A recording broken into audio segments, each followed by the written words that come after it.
At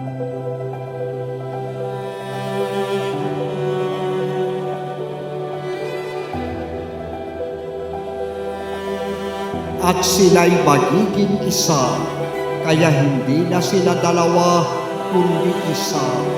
Ang pinagsama ng Diyos ay huwag paghiwalayin ng tao.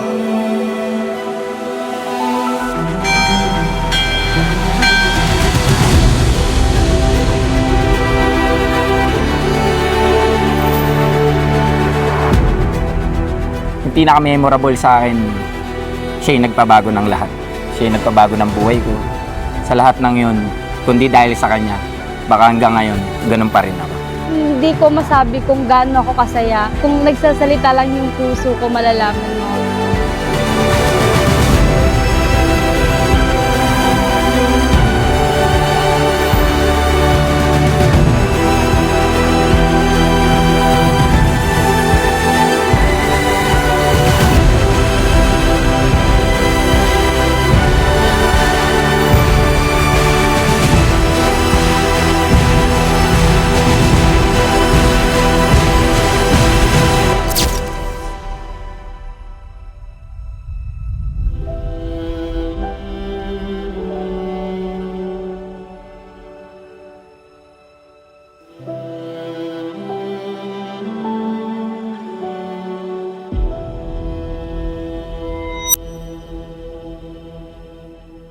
Sa iyong mga ngiti.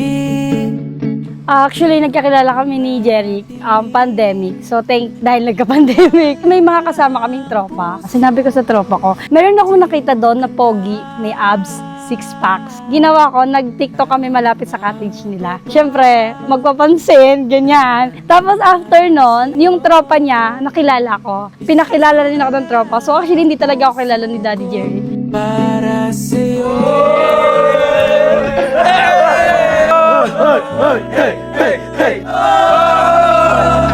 Andito lang ako sa'yo.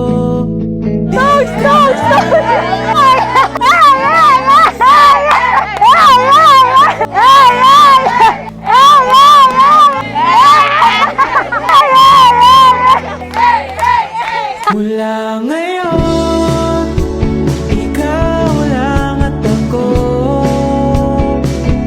Mula ngayon, ikaw ay liligaya. Hey, hey, hey, hey, hey, hey,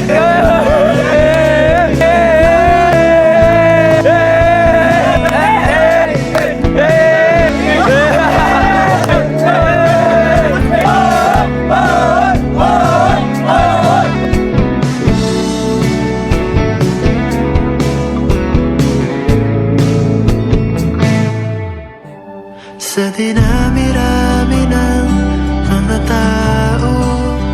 Nung si Jeric ay na-inlove kay Rita, tinugon ni Rita ang kanyang pag-ibig ng pag-ibig din. Yan ay regalo ng Diyos, isang bagay na Diyos lang ang pwedeng gumawa dahil ang puso ay hindi pwedeng pilitin. Walang pwedeng mag-utos kung sino yung iibigin natin sapagkat yan ay pusang umuusbong bilang regalo ng Diyos. Kung iisipin mo, paano nagkatagpo? Sa 5 taon, tol, masasabi kong proud ako sa kanya. Saka mas nakita ko kung paano niya pinahalagan yung pamilya namin. Bilang kami. And syempre, katulad niya, mahal na mahal ko yun.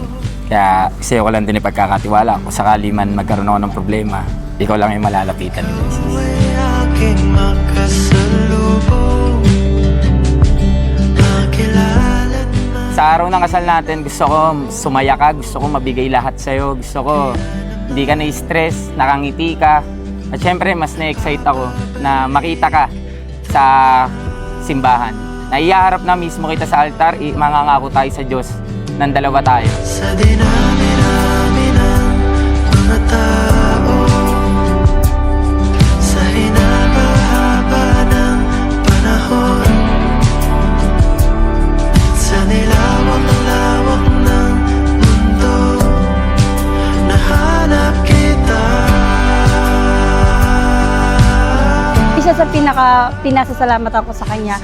Binigyan niya ako ng anak kasi dati talaga wala akong purpose sa buhay. Hindi ko alam kung anong tinatarget ng buhay ko.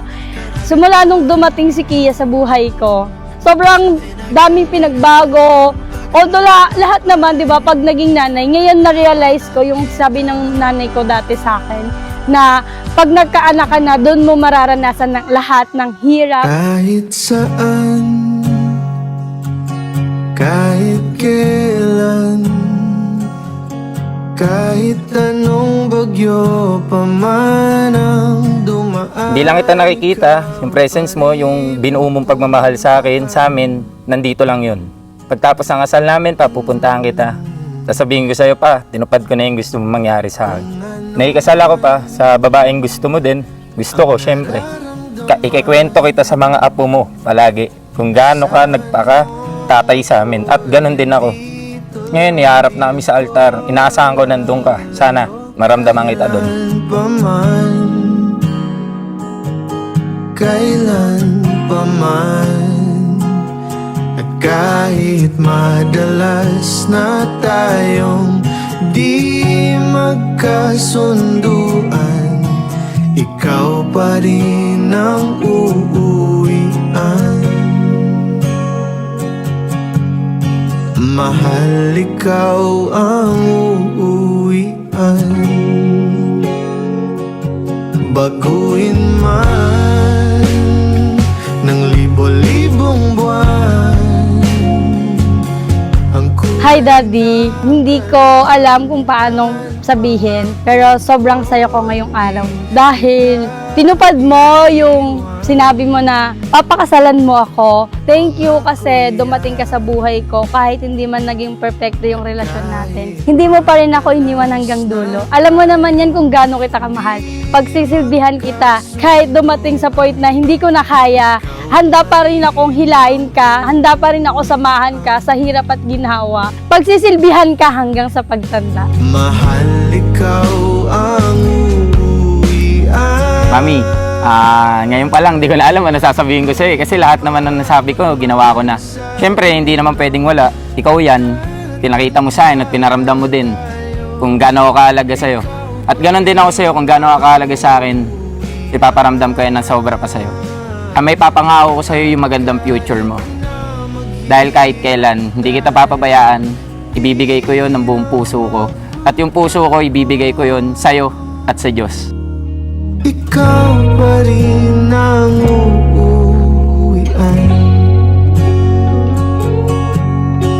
Ikaw pa rin. Oh, ikaw pa rin. Ikaw